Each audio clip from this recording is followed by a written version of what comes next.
పిత పుత్ర పవిత్రాత్మ నామమున ఆమేన్. ఈరోజు జూన్ 8వ తారీఖు. మత్తయి సువార్త 5వ అధ్యాయము 1వ వచనము నుండి 12వ వచనం వరకు. యేసు ఆ జన సమూహములను చూచి పర్వతమును ఎక్కి కూర్చుండెను. శిష్యులు ఆయన చుట్టూ చేరిరి. ఆయన నోరు విప్పి ఉపదేశింప ఆరంభించెను. దీనాత్ములు ధన్యులు, దైవరాజ్యము వారిది. శోకార్తులు ధన్యులు, వారు ఓదార్పబడుదురు. వినమ్రులు ధన్యులు, వారు భూమికి వారసులగుదురు.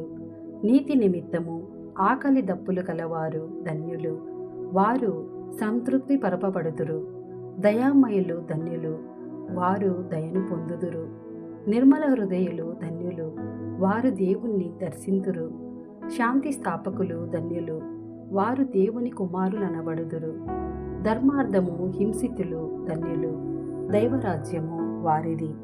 నా నిమిత్తము ప్రజలు మిమ్ము అవమానించినప్పుడు, హింసించినప్పుడు, నిందారోపణ గావించినప్పుడు మీరు ధన్యులు.